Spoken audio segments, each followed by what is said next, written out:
With football around the corner, time to start building up that bankroll. And we want to help by slashing the cost of all daily picks packages priced at $25 or more, including 5% best bets through the end of July.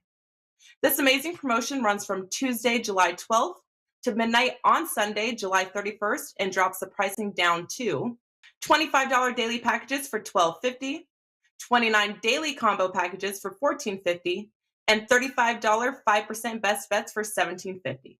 But even better, this is the perfect time to take advantage of our one-day all-access pass. This package locks in the handicapper of your choice for one whole day for only $39, including when they have a 5% top play that usually sells for $35. But during our 50% slash promotion, you get a one-day all-access for only $19.50.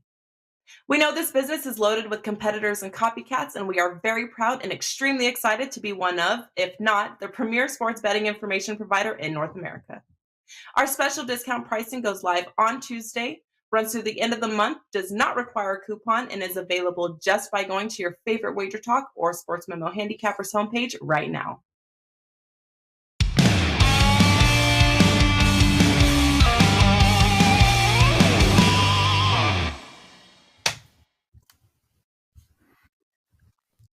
We are live, and it is Monday. It's a new week, Monday, July 11th. WagerTalk Today, WagerTalk TV, every Monday through Friday, live, noon Eastern, 9 a.m. Pacific, and archived 24/7 for your viewing pleasure here on WagerTalk TV. And don't forget about the podcast versions on your favorite podcast apps. You can listen to us anytime, day or night, audio style as well.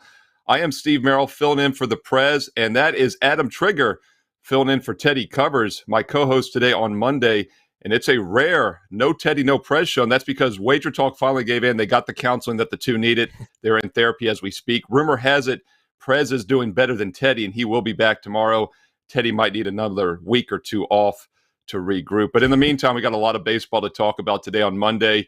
Adam and myself are going to represent the East Coast. And then, of course, we have our Las Vegas contingency for Mondays, as always, with Marco D'Angelo and Bryan Leonard from WagerTalk.com. And Arthur Dicesare from the Westgate in Las Vegas, the Superbook, where we'll be having, of course, our meet and greet August 19th to the 21st in Las Vegas. More information at wt.buzz/MG. I'll have details during this show as well. But before we get to all of that, a lot of baseball games to talk about. Adam, welcome to the show. And I want to know if you learned anything this weekend, particularly in baseball. We got 1 week to go, 7 days until the All-Star break. Yeah, happy to be filling in for Teddy, hanging out with you guys with a great show today. And yeah, you learn something pretty much every day, every night in baseball. What I learned this weekend, and this should come as no surprise to anyone that watched games all weekend, is that the Mariners are red hot. I mean, they're just hot right now, Steve. They've won 8 straight. They're 16-3 in their last 19 games. It's their first 16-3 run since 2002, which was those great Mariners teams with Ichiro. I believe the year before was the year they won 100 and like a record-setting amount of games. And 6 of their 8 wins in this win streak have come from behind. And the last 3 have all been late, right? Like Friday night, they win in extras. Saturday night, much to my dismay, they give up a home run in the 7th. And, I had the Blue Jays. Mariners win 2-1 on a home run in the 7th. Last night, they do it, or yesterday afternoon, they do it again in the 8th inning. So the Mariners are red hot. They're pitching collectively as a team. On this streak they have an ERA under 2. But what we've also learned, Steve, over the course of time is when a team like this goes 16-3 over 19 games, it's very rare that they go 16-3 over their next 19 games. You look at just like a team like the Phillies earlier this year made a run from under 500 to over 500 when they fired Girardi and became a good sort of a little bit of a good fade after that big win streak.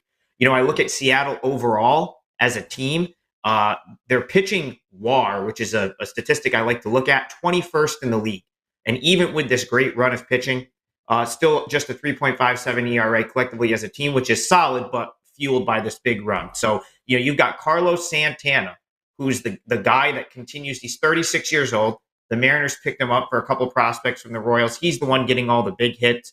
This team is still hitting just .234 as a team, which is in the bottom third of the league. So, Steve, they go on the road here coming up this week. They go to DC and then Texas, and they're even with the win streak.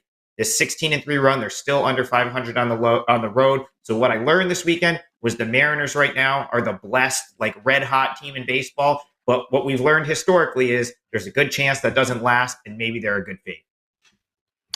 Yeah, what's interesting to me about the Mariners is that they were the one team that overachieved more than anybody last year in 2021. And we talked a lot about it here on the shows, on the baseball show, by the way, MLB First Pitch, 1:45 Eastern today live here on the network. I'll be hosting that the next few days as well. So check out the baseball show for more baseball details and information. We're going to talk a lot today as well. And the Mariners are an interesting team to talk about now for 2 seasons straight. As you mentioned right now, Adam, they're way above what expectations were, at least in the last couple of weeks. Last year, though, the reason I mentioned them being the most overrated team in baseball is just based on expected win-loss record. This is a team last year that was 90-72, 18 games above 500. They should have been 76-86 because they were negative 51 net runs. That was probably the biggest differential I've ever seen in baseball in the last couple of decades. This is a team that had 14 more wins and 14 less losses. That's a 28-game difference based on being negative 51 runs and ended up 90-72. So a lot of people thought they're going to regress this year. I wasn't necessarily one of them because they actually made some offseason additions, improvements. I thought they were going to be better. Season win total, I believe, was around 85 games. And I want to throw that back to you because I think that's a great way to look at overall expectations. The odds makers don't always get it right, but they do a pretty darn good job in the most part, and a team that's expected to win 85 games usually isn't going to win 100, 105, 110 games. The other team I want to throw out at you real quick in that regard is the Baltimore Orioles. They had, I think, the lowest win total in all of baseball coming in this year, around 61.5. And this is a team that's vastly overachieved as well. Orioles have actually had one of the best bullpens in baseball this year. They're in the incredibly difficult AL East, but don't look now. They've won 8 straight, 8-2 their last 10, 8 straight wins, though, and just 1 game below 500. And Adam, the Orioles are now just 2 games back of the last wild card spot. What are your thoughts on the Orioles here, too? I mean, is this a team that has to regress and return to the mean at some point? Well, Steve, this one's tougher for me because I've been sort of riding this Orioles wave since early in the season. This is a team I was much higher on than most coming into the year. But yeah, now where they've gotten to at this point, and you look at the starting pitching, I think we'll see the Orioles regress a little bit. Not as certain on that as I am the Mariners regressing in the coming weeks, which I'm far more confident in happening. But it does seem like the Orioles are really overheating right now, and it's probably going to make sense to play against them, at least in the short term going forward. Yeah, Orioles won 52 games last year, lost 110. They should have been 54-108. They were negative 297 this year. As I mentioned, 1 game back, 43-44. Should be 42-45 as they're negative 14 games. Mariners, once again, 45-42. They actually should be 46-41. They're plus 22. So this season, they're actually 1 game worse than they should be as opposed to last year when it was a 14-game difference. And one final thought real quick. I'm big on not trying to catch falling knives. The Orioles and Mariners would be speeding bullets, the exact opposite. You don't try to dodge a speeding bullet either. You wait for it to end, then you jump in. So we'll see if the All-Star break coming up after this Sunday maybe cools these 2 teams off. But right now, I wouldn't be looking to fade them necessarily until they cool off. Marco D'Angelo, we'll bring you and we'll get your thoughts as well. I know, Marco, you're a guy that believes in riding the hot streak. I think one of the best things I've heard you say over the years is that you can only be wrong once, but you can win multiple times with a hot team. What are your thoughts on the Orioles or Mariners or these hot teams in general? Oh, absolutely. I'm a little bit higher on Seattle. I'm surprised at Baltimore, what they've done. But a lot of times you've got to look at schedules and see who the teams have been playing during these win streaks, because one of the games I'm going to break down later, the Boston Red Sox was a perfect example of that. They had a great June, but their schedule was one of the easiest in baseball, and that's why they got off to that big start in June. And then when they got a tougher schedule, they came back to earth. Seattle, Toronto's not exactly a slouch. They're slumping badly right now, but Toronto was a team that was expected to make some noise this year. So the fact that they held those bats in check, got to give Seattle some credit. And yeah, last year, all of the advanced numbers on Seattle, said they shouldn't have won as many as they did.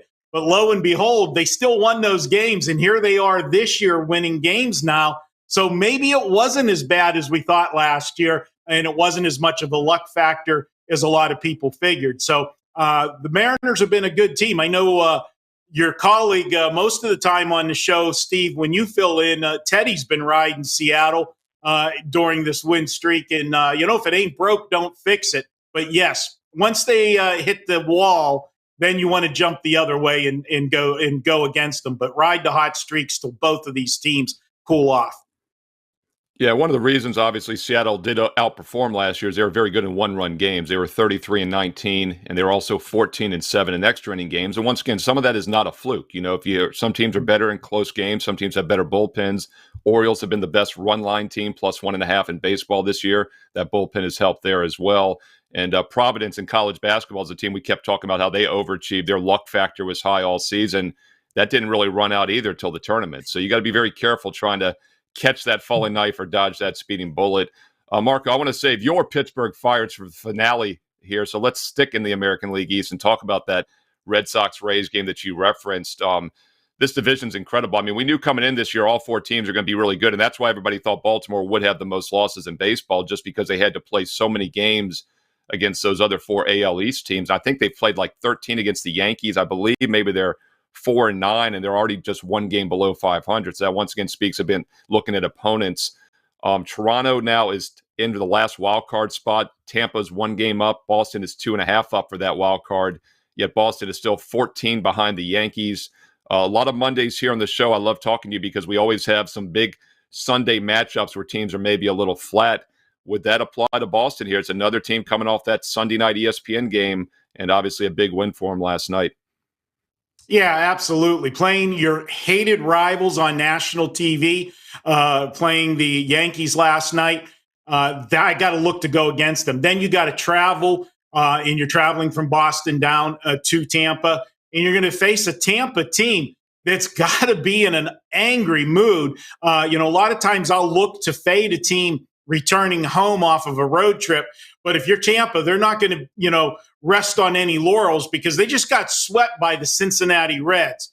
What's that do? Well, everybody got to see Boston last night on TV defeat the mighty Yankees. For the second game in a row, they came from behind in doing so.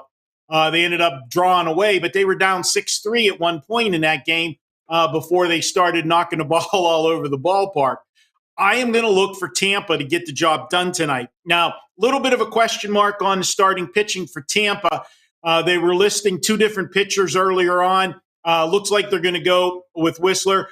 This is a spot where either way, I think we probably end up seeing multiple pitchers here because he's just going to be an opener.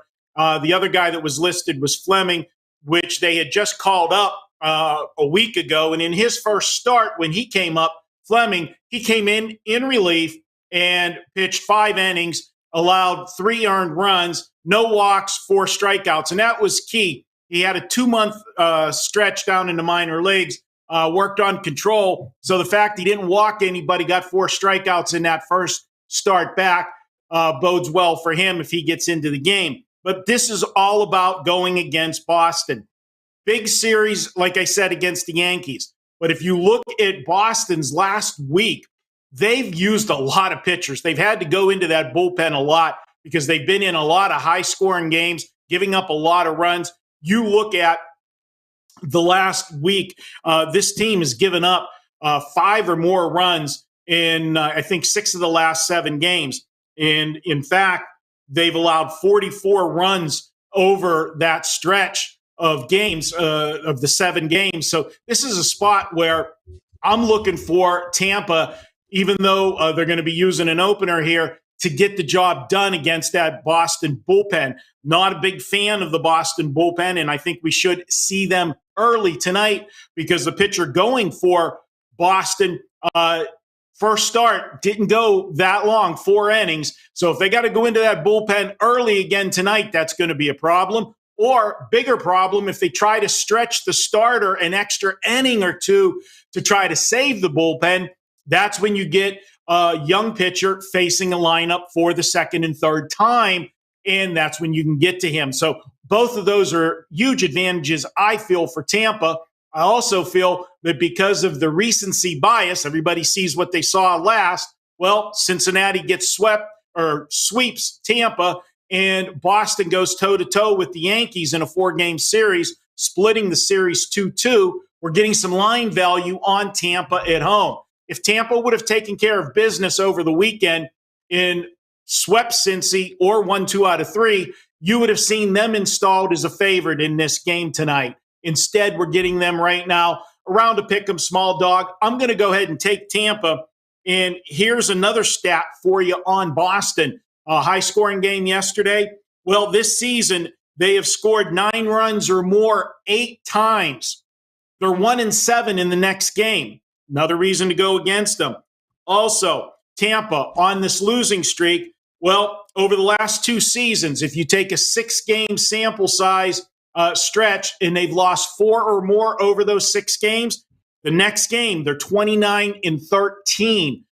They bounce back big, and they've been great against division opponents.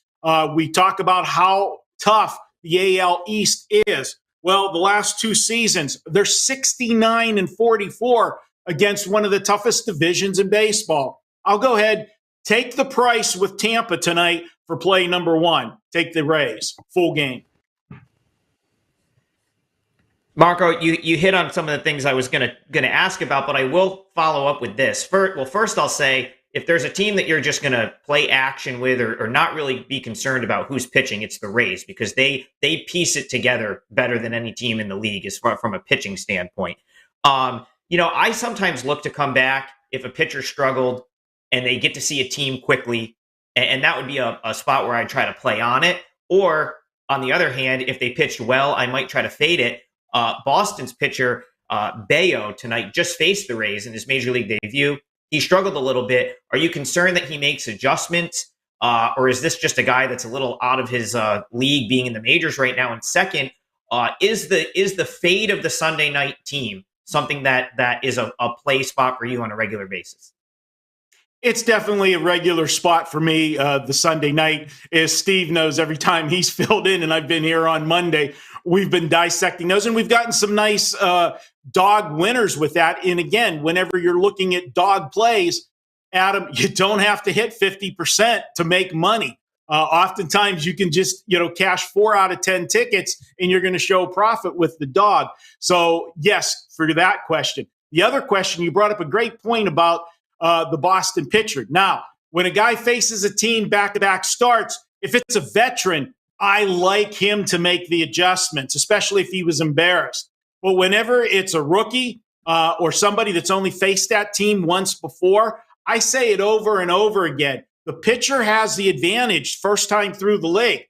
He didn't have much of an advantage that first time he faced the Rays. Now he's going to face the Rays a second time. They're even more familiar with him. So in this case, it's actually an advantage for Tampa for me. And I'm surprised I didn't have that on my notes and read that one, because, yes, that's a huge angle that I look at with a young pitcher facing the same team in back-to-back starts. Yeah, once again, that angle has been pretty good, Marco, since you've been home with me on past Mondays. And the one that sticks out to me, of course, is when the Dodgers had to travel to Coors Field, no rest. They got shut out in a hitter-friendly park. And one thing I've noticed, and it doesn't always apply, but a lot of times the offenses struggle a bit in that next game having to travel. So we'll see if the Red Sox hit the ball well tonight.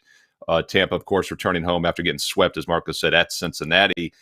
Maybe not a letdown spot, though. It's a big wild card battle still between the Rays and Red Sox. All right, I threw everybody a curveball, including our producer, Dan, because I wanted to save the Pirates, that huge game, Pirates-Marlins, for last.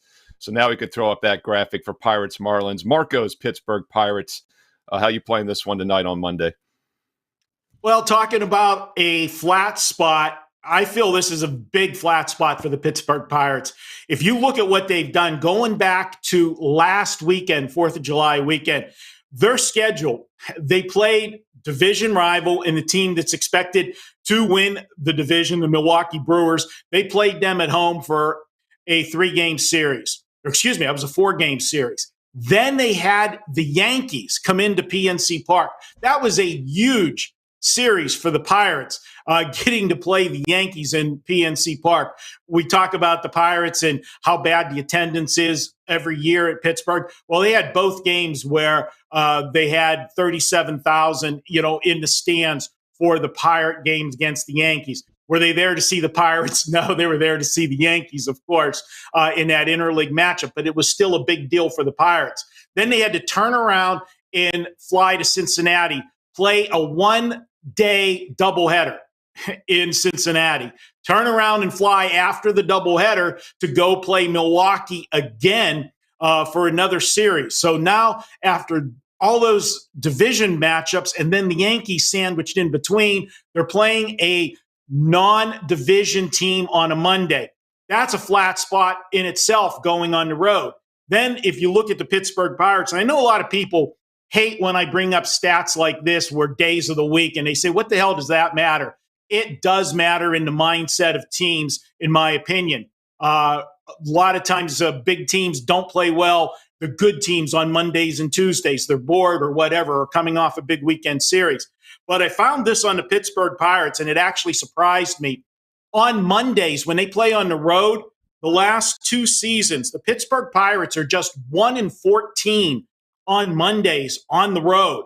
Now they're playing a Miami team in which I just think they've got a big edge all the way around in this one, and especially when I look at who Pittsburgh sends to the mound.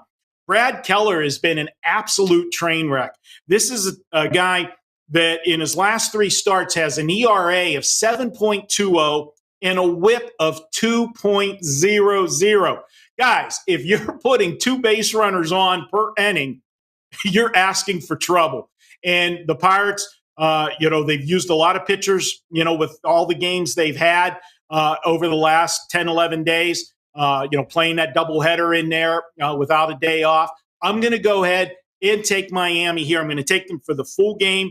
And a little stat on Keller, when he pitches in his career following a win, if his team won the day before, he's just 3-17 in those games, or I should say his team is just 3-17. And you might want to say, okay, well, that's just a fluky stat. No, the opposing team has averaged 7.3 runs per game in that 20-game sample size. So I am going to go ahead. I'm going to take Miami, go against my Pittsburgh Pirates tonight, and take the Marlins full game for play number 2.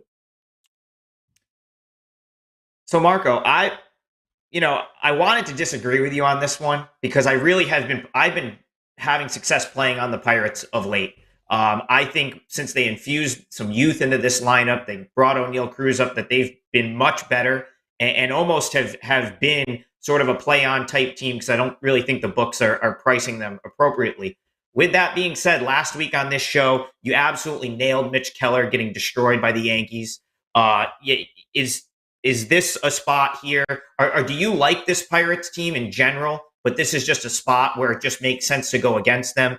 And then, obviously Trevor Rogers for the Marlins has had an awful season to this point. So is this more of a spot play on the Marlins, and you like the Pirates team, or just talk about that for a minute? Yeah, this is a spot play going against Pittsburgh, because I agree with you. There is some excitement with the Pirates and the youth that they've got.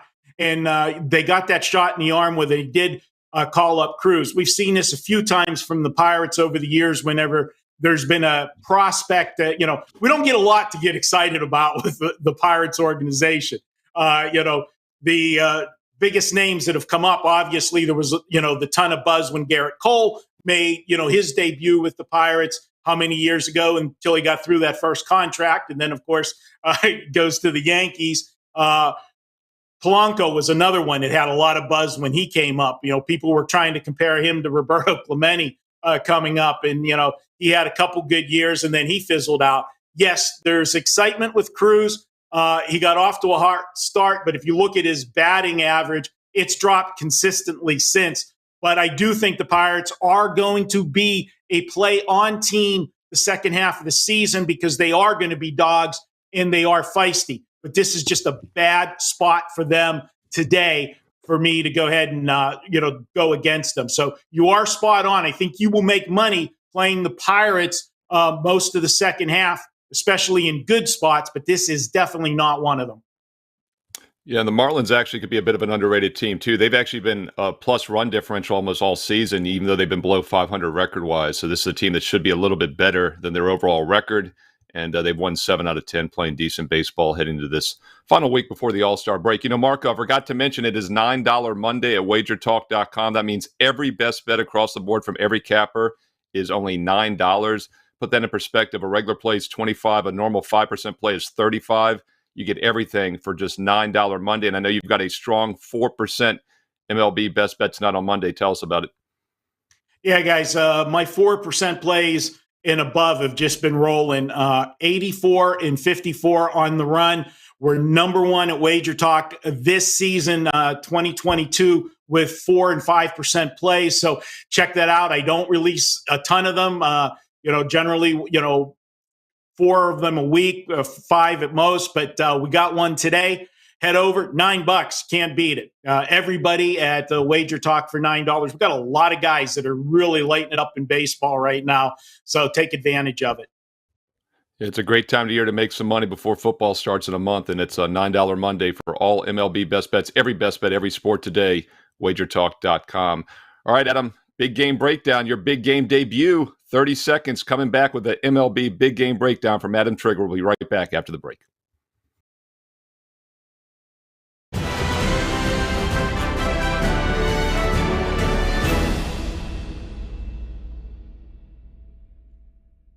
With football around the corner, time to start building up that bankroll. And we want to help by slashing the cost of all daily picks packages priced at $25 or more, including 5% best bets through the end of July.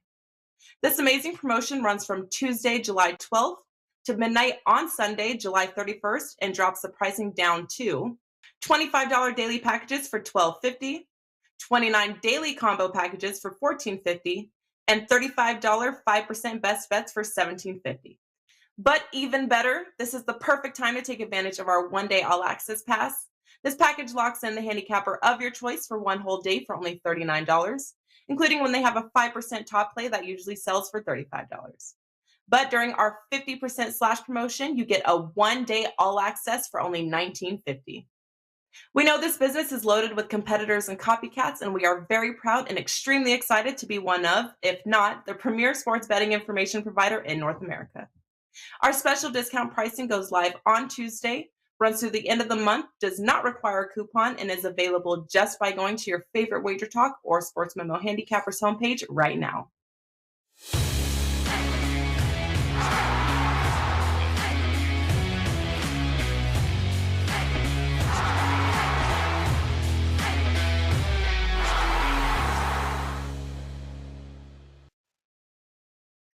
All right, so Adam Trigger here filling in for Teddy Covers. And for big game breakdown, I'm going to go to the AL Central. This is a big game for me personally because it's a 4% play for my clients that I'm going to give out for free here. But it's also a pretty big game in the AL Central between the White Sox and the Guardians, who are separated by just a half a game and come into play today just 2 games back of the Twins for first place. So big game, big series. And I'm going with the Chicago White Sox here. Minus 110, minus 115. We've kind of talked about the White Sox on Wager Talk Today a couple of times over the past week as a team that I'm personally looking to play on. Teddy Covers said he wants to play on them.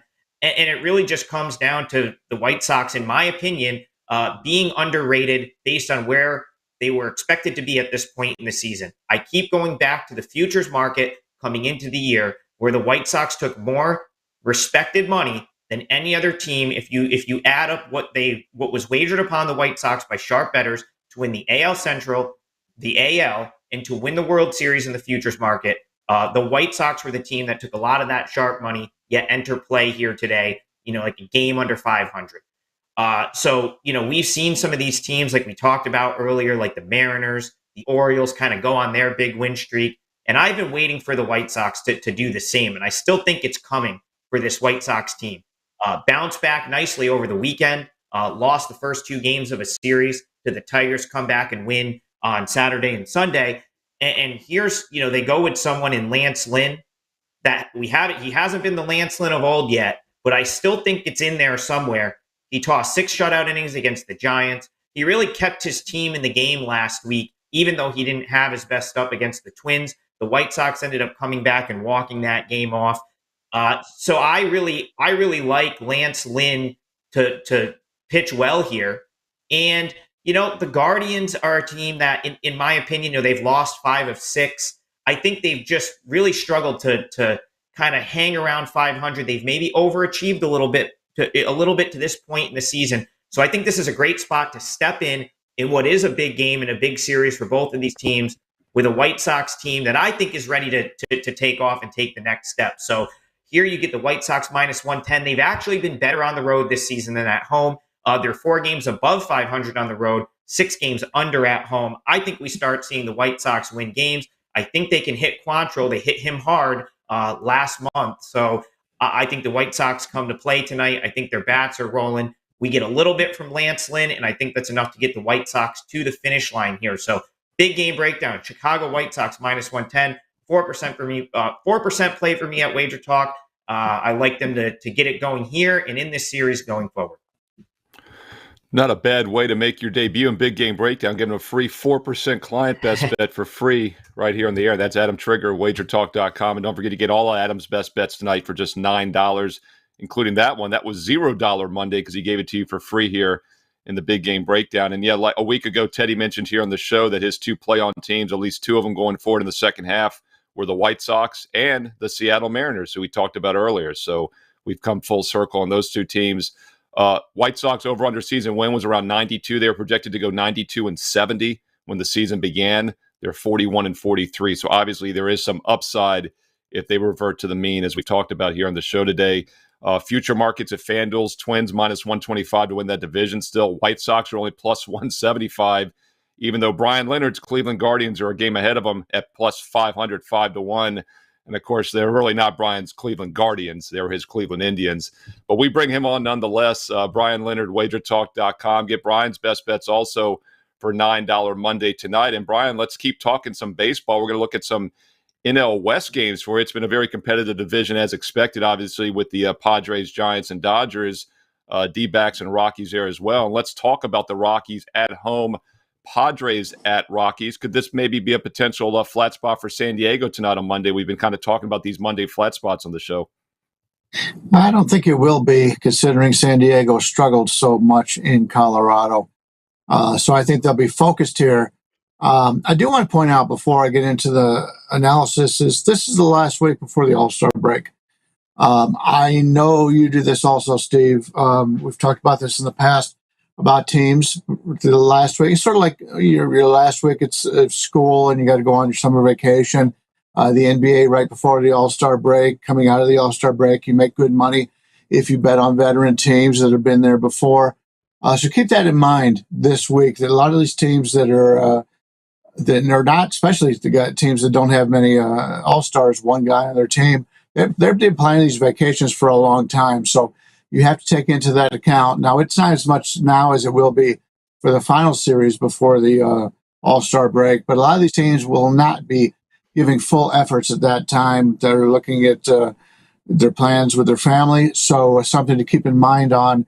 Makes it tougher, actually, this time of year when you're handicapping. But there are 2 games today I'm looking at, and both games I'm looking to fade a favorite who's just not playing well, and we picked a good division to do it here. I just got off the road trip, a little road trip with Ralph Michaels, 7 states in 4 days, a lot of driving. So I'm pretty exhausted at this point, but still excited for baseball. Got to see a couple of games while we were on the road trip, and we got a nice winner for you today. I'm going to take a look in this one. You talked about San Diego. San Diego, over the last 10 games, they've only had 2 games in which they've scored more than 3 runs. They're not hitting the ball well. And even in those 2 games, they scored 4 and 7. So it's a team right now struggling to hit, and they're going against this Colorado Rockies team. And I'm not a big fan of Urena at all, but I'm not also a situation where Manaea, you take a look at his exit velocity is high, his hard hit percentage is high, his walk percentage is high. He's been good. He hasn't been great. And now he's going into Colorado, and he hasn't pitched well against the Rockies in his history. Urena is not a guy I'm looking to back very often, but I do like him a little bit here in this price range. For some reason, Colorado has just dominated San Diego, and you got a San Diego team coming in here that not played well. Colorado on the season, 106 WRC plus 6% better against lefties than league average. Over the last month, 114.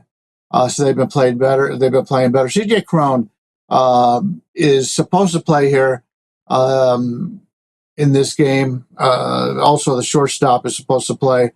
Iglesias, they were off the last couple of games, but they're supposed to be back. The coaching staff says they'll be there. I haven't seen any of the lineups so far this morning, and of course, it's a late game, so we're just counting on them to be back in the lineup. But Colorado's a team I'm looking to bet on right now. I played them last night. They were a nice comeback victory in Arizona, and fading the team right now in the Padres who are just not playing well. Yeah, Brian, I have nothing to, I can't disagree with you at all here. The Rockies are a team that is historically great at Coors Field, and they started the year not so great at Coors Field. But you look at this game, they play a Padres team they just swept. They completely dominated the last time they played. You have the Padres coming in off a couple losses, really didn't look good on over the weekend at all. So, do you just take the plus money and play the Rockies until they lose here? I mean, it almost seems like you could catch a nice upswing with the Rockies at Coors Field because they lost a bunch of games at home earlier in this year, and they usually don't do that. Yeah, I'm a big fantasy baseball fan, and when Colorado goes on the road, this team just does not play well. Road Rockies, Rocky Road, a lot of people talk about that. That's a team you want to fade for the most part, but they started the season actually playing pretty well, but now they're starting to get back into their normal routine, losing on the road, winning at home here.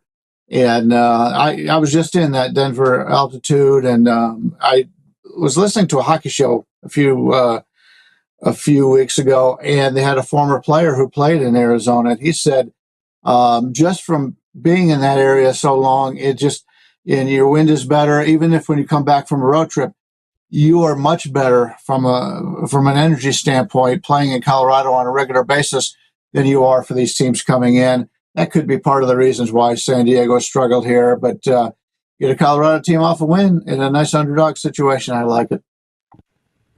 Yeah, it's Bryan Leonard, WagerTalk.com. Once again, get his best bets tonight and everybody for $9 at $9 Monday. And Brian, let's stick in that NL West, the NL West. It was the NL Least last year until the Braves won the World Series. I'm saying I might actually be a little foreshadowing the NL West because the Dodgers, Padres, they've all struggled actually against winning teams this year. So we'll see if the Padres can take advantage of a losing team. And another matchup against, I guess you could say, a losing team would be that Arizona game. So how are you approaching this other one in the NL West tonight? We've got the Diamondbacks against the Giants on the road. San Francisco's maybe one of the biggest overachievers in baseball last year. They were good all season long. That was not expected. They've reverted back a little bit, but they're still a playoff contender.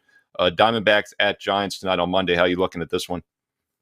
Yeah, this is an interesting handicap because you've got a San Francisco team and heads off to Teddy. I believe did the show late in the week last week. And he talked about fading San Francisco at that point, and it paid off very well. I look at this game, and Arizona's a team I thought all season long has been better than their records. They were terrible at the beginning of the season, just could not hit. Then they got hot and played well. Kelly's been one of these guys that he's been more of an innings eater in his career, but he's put it together this year pretty well. You're getting quality starts out of him pretty much every time out. So he may be the fourth guy in this rotation, but he's a guy I'm looking to play on because Arizona's got a bad record, and a lot of guys that the best sports only look at the records, and they see a guy who's not one of those. He's not Zach Gallen. He's not a big name. You can get advantage on him. Money's coming in a little bit on him in that regard too. Alex Cobb. He's a mystery to me. When he's healthy, he's a very good pitcher. When he's not healthy or he's just not getting enough innings in, he has struggled. And if you take a look at the StatCast numbers, he's got excellent StatCast numbers this year. So you keep waiting for this, the shoe to drop, as they say, with Alex Cobb. And every time he goes out there, he just doesn't put out the numbers that he should. The other team's not hitting him hard. But they're having success. So something's up. I don't know what it is out of Alex Cobb, but you talk about standing in front of a train or things like that. Cobb's going to turn it around from a win standpoint because this stuff is that good, and it's showing that it's that good. But until they start winning, I'm tired of backing them in this situation.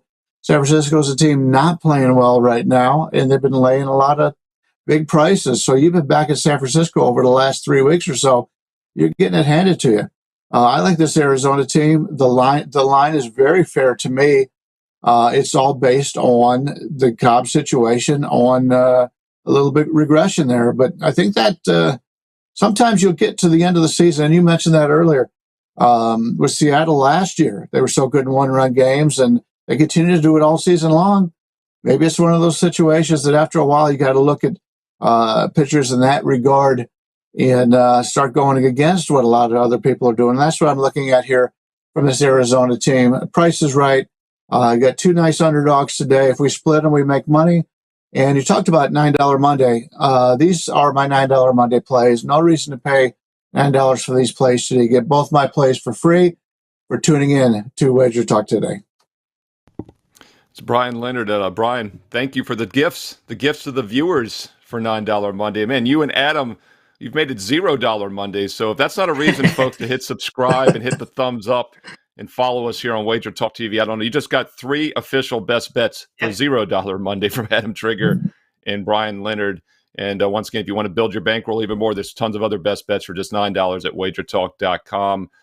Bryan, one of the best in the business. Great seeing you, Bryan. Looking forward to the meet and greet in August. We'll catch up with you in Vegas in about a month and a half here. Looking forward to it. That's Bryan Leonard, wagertalk.com. And Adam, going to move right into our last guest, but definitely not our least, because Arthur D'Angelo is one of my favorite segments all week. I love Mondays here on Wager Talk Today.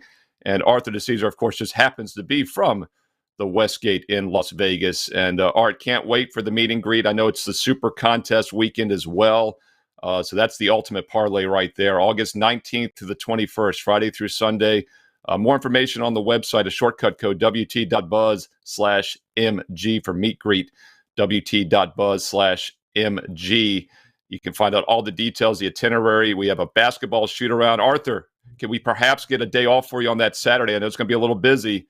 Maybe a 3-hour sneak away to the Tark complex there for the basketball get-together?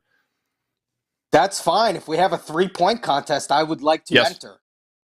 We will. And Trig, I think you're going to be there as well, correct? Yeah, you got to take down Jay Money. He's a 3-point king right now.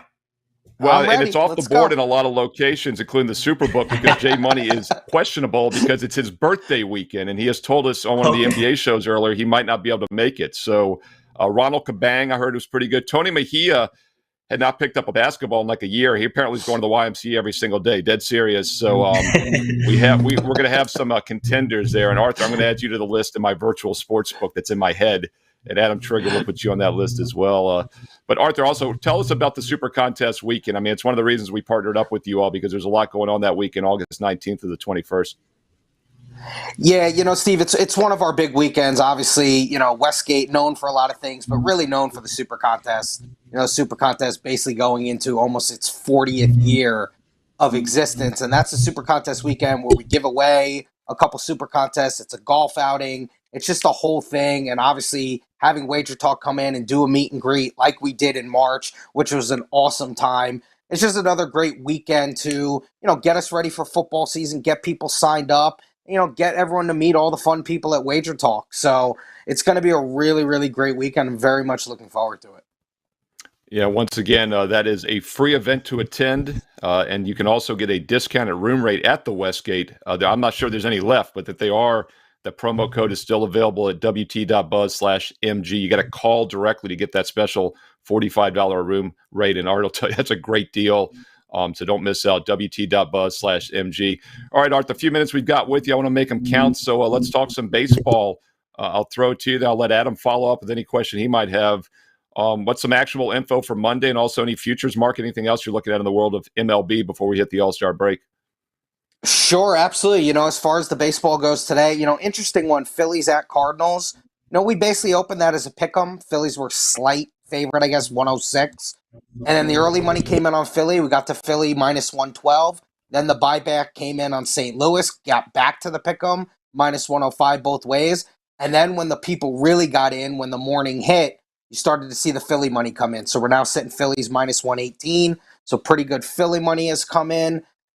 Mets and Braves, that's the biggest series of the week. Obviously, the Braves have been hot. The Braves have really closed the gap in the NL East on the Mets. We opened the Braves minus 116, got all the way to minus 130. So a lot of Brave money early. Then there was that buyback on the Mets. People thought it was too high of a price getting the Mets plus 120. We've now slightly gone back to Braves minus 124. But still, almost a 10-cent move on the Braves. I'd still say right now it's probably 60-40 as far as Braves money compared to Mets money. That's why you've seen the move despite the buyback. And as far as the future market goes, you got to stick with those Braves. Week ago, 2 weeks ago, Braves are 14, 16, 18-1. They're now up the list 10-1. They're tied with the Mets for the World Series. And, the Braves keep coming. That's a Brave number. And who knows, another month maybe gets to under 10-1. And then the Dodgers, because they've been hot the last couple of weeks, have actually gotten back into a tie with the Yankees at 3.5-1 each to win the World Series. Yankees were sitting up at the top of the list by themselves for about a 2-3 week stretch. But now you've seen the Dodger money come back in with how well they have played.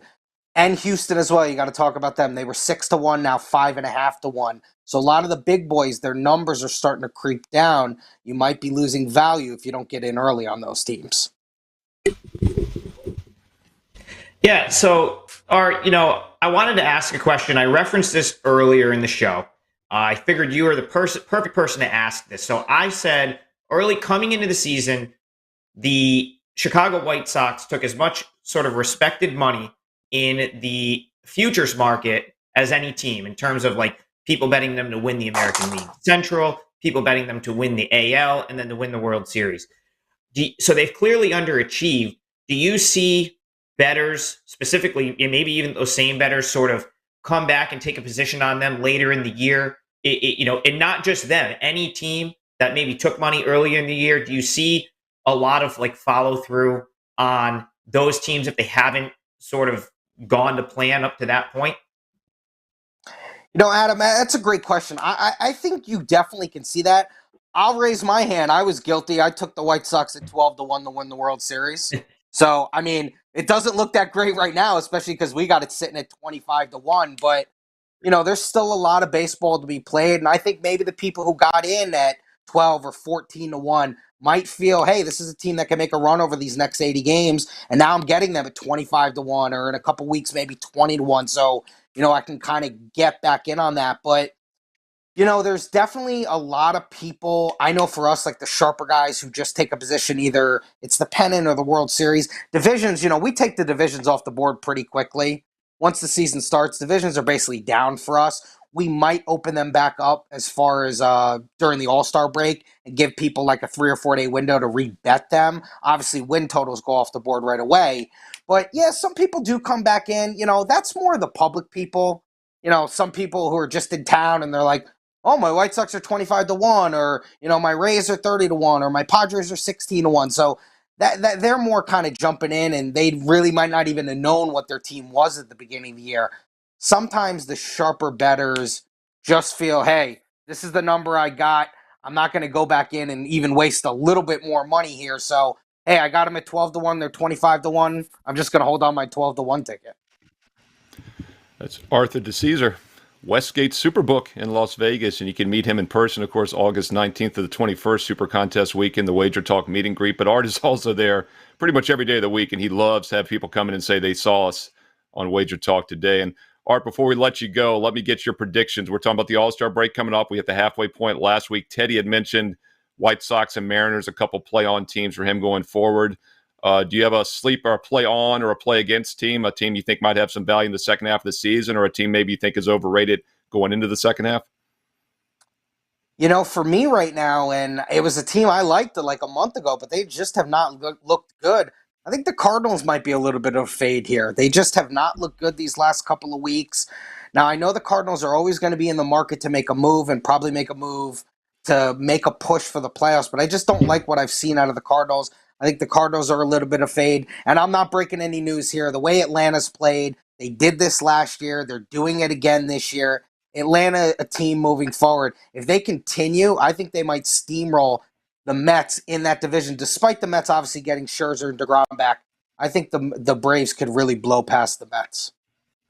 Yeah, this is a Braves team that was below 500 at this point last year and went on to win the World Series, of course, and had a 3-1 lead the year before in the championship series against the Dodgers, and they're actually ahead of pace this year compared to the last two seasons. That's Arthur D'Angelo, Westgate Superbook in Las Vegas, and once again, tell them how they can come in and meet you in person, even before the meet and greet, which is a couple months away. Well, as always, guys, and listen, all the credit goes to this show, and guys like you, Steve, and Teddy, and Prez, and all the guys who have me on every Monday or Wednesday whenever I get to be on. So many people come in. If you want to come into the Westgate, you want to get set up with the app, you want seats, you want drink tickets, you want to know how to bet if you're a new bettor. There's so many new bettors getting in this space. Just come ask for Arthur D'Angelo.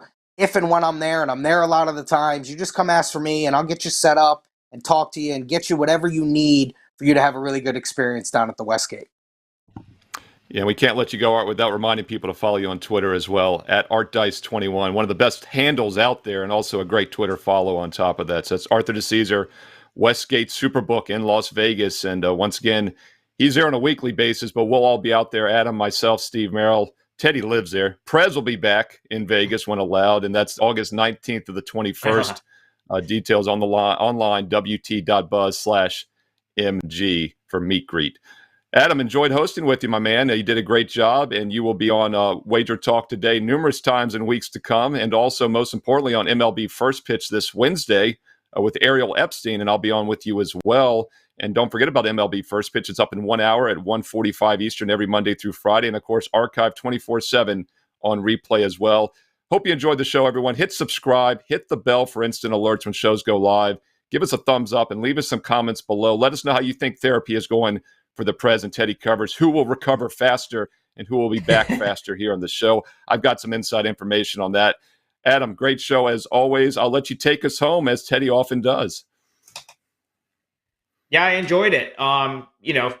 First of all, the Westgate, always an incredible time. I've never had a bad time at the Westgate. We had an absolute blast at the meet and greet in March. So if you can get down to the Westgate for the Wager Talk or Super Contest, whatever you want to call it, weekend, August 19th to the 21st, I highly recommend doing so. I'll be there, and we're just going to be hanging out all weekend. So it's going to be a great time. I gave out my play, so I have nothing to promote here. So watch the show if you want my best bet today. But I'll plug Steve Merrill here. He's got a $9 play. Teddy, who's normally in the seat, $9 play. Bryan Leonard and I gave ours for free, and there's a bunch of other great cappers with best bets up today for just $9. So go over to the site and grab a package or two while they're only priced for $9. We'll see you next time. It's been a great show. Thanks for watching, everyone.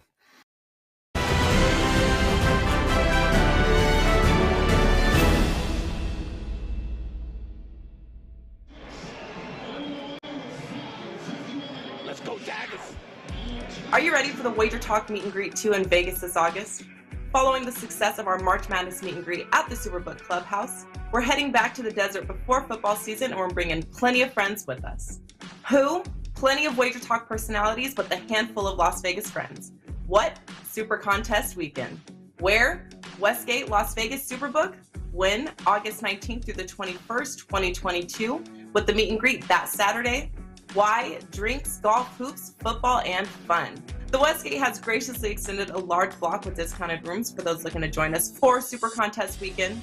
To take advantage of the discounted room block, you must call the Westgate at 1-800-457-3307 and use promo code ZSCSP22 when booking. The discounted rate is not available for online booking. Stay on top of the latest updates by going to wt.buzz/MG and hope to see all of you in August.